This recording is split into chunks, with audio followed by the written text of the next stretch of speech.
Dear students, good evening. Welcome to Law Excellence IAS. Let us start the discussion on today's newspaper, that is 19th January 2021. The first article for discussion is Being Tethered to Bars During a Pandemic. Let us try to understand the situation in India's prisons. Normally, it is stated that how a country treats its inmates or prisoners reflects the state's respect towards human dignity. In this scenario, during COVID-19 pandemic, countries like USA, UK has conducted elaborate tests and provided for treatment facilities to prisoners or inmates. When you come to India, we have around 4.5 lakh inmates in the jails. Out of this, 3.3 lakh are nothing but under trials. These under trials are not convicted for any offense. Investigation is continuing on to them. More than 2 lakhs will not be charge sheeted or they will never be convicted at all. It means that most of the people in our Indian prisons are under trials. Very few are convicted. In this scenario, the COVID 19 has made the situation worse for them.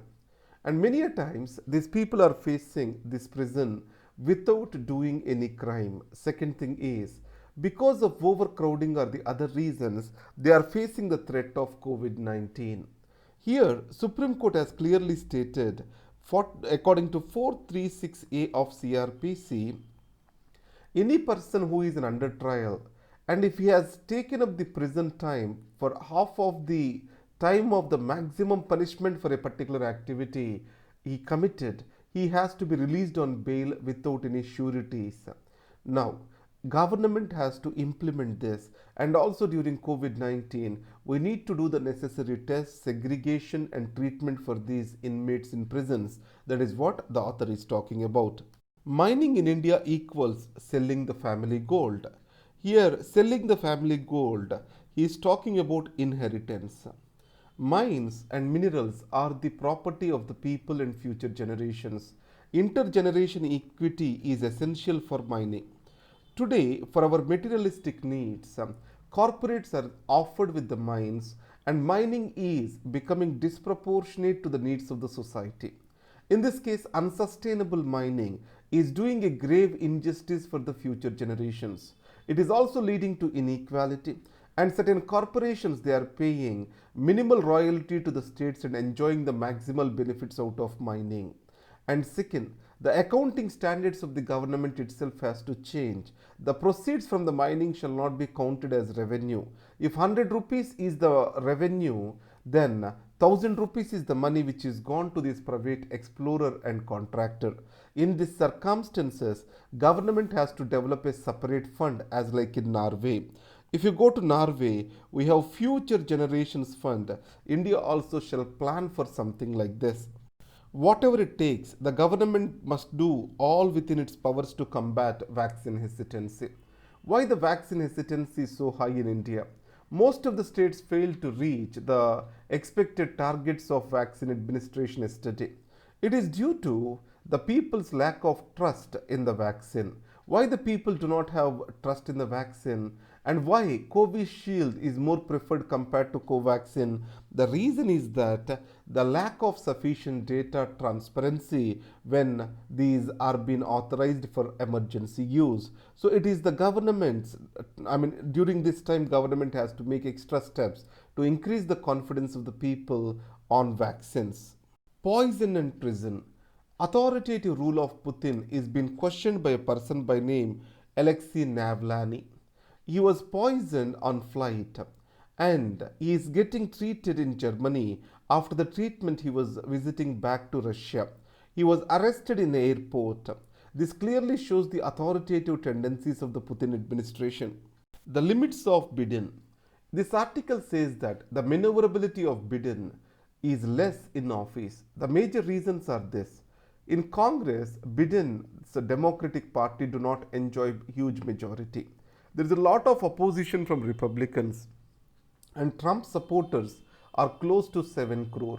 Most of these Trump supporters are there in blue collared states, especially these mining and also industrial belts of United States of America. The divides in American society are like never before. On the trade front, European Union is moving close to China, and on the other hand, America wanted to contain China.